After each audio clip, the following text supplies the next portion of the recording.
Oi gente, nesse vídeo nós vamos falar sobre os tipos de casamento. O casamento está previsto lá no artigo 1511 e seguintes do Código Civil, e ele é um ato formal, constitutivo, voluntário e sinalagmático, ou seja, ele tem a natureza contratual. A idade núbio, que é aquela idade com que se pode contrair o casamento, é de 16 anos, conforme a Lei 13.811 de 2019. E aí, para a pessoa que tem entre 16 e 18 anos e deseja se casar, é preciso a autorização dos responsáveis ou uma autorização judicial, dependendo do caso. A primeira modalidade de casamento é o casamento civil. Esse casamento ele é celebrado em local público com a presença da autoridade civil, geralmente um juiz de paz, e tem que estar acompanhado de 2 testemunhas para poder ser celebrado esse casamento. A segunda modalidade é o casamento religioso. Geralmente ele é celebrado em local privado, com a presença da autoridade religiosa, e ele não tem valor civil. A terceira modalidade de casamento é o casamento religioso com efeitos civis. Esse casamento ele é celebrado em local privado, com a presença da autoridade religiosa, acompanhada de 4 testemunhas. Esse casamento ele tem que ser levado ao cartório para ser registrado em até 90 dias após a celebração. A quarta modalidade de casamento é o casamento por mandatário.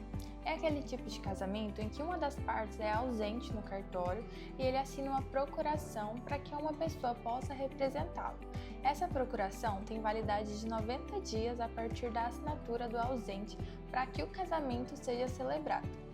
A quinta modalidade de casamento é o casamento estrangeiro, ou seja, são aquelas pessoas que não são brasileiras, mas que porventura decidiram se casar no Brasil.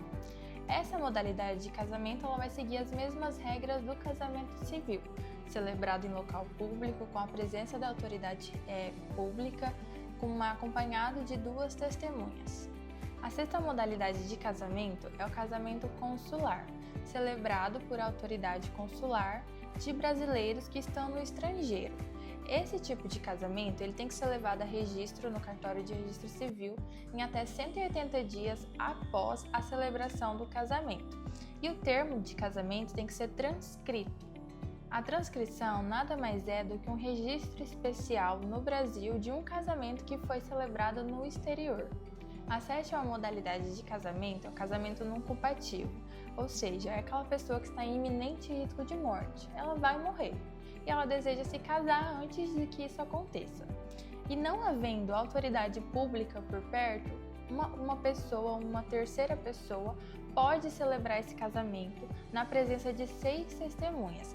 Essas testemunhas não podem ser parentes dos nubentes, dos noivos. E após celebrar esse casamento, as 6 testemunhas têm 10 dias para levarem o ato do casamento celebrado a um cartório de registro civil para que esse casamento seja de fato registrado.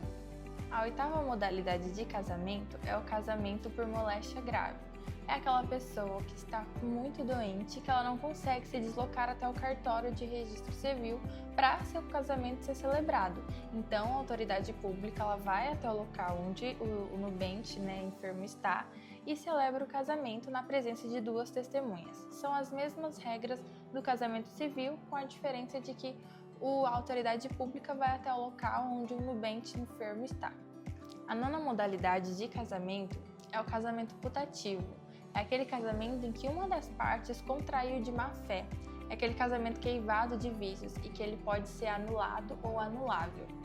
E a 10ª modalidade de casamento é o casamento homoafetivo. O casamento homoafetivo, ele segue as mesmas regras do casamento civil, celebrado em partição pública, com a presença de uma autoridade pública, na presença de 2 testemunhas. E um fato muito interessante é que no Brasil, o casamento homoafetivo, ele foi legalizado em 2013 pela Resolução 171 do CNJ. E desde então foram celebrados mais de 67 mil casamentos, sendo no ano de 2022 mais de 11 mil. O tema de casamentos, assim como todo o direito, ele é muito complexo e depende muito do caso prático em si para que as suas regras sejam aplicadas ao caso em especial. O intuito desse vídeo foi te explicar de forma clara, simples e objetiva as modalidades de casamentos que são adotadas pelo Código Civil Brasileiro. Se você gostou desse vídeo, curte e compartilhe.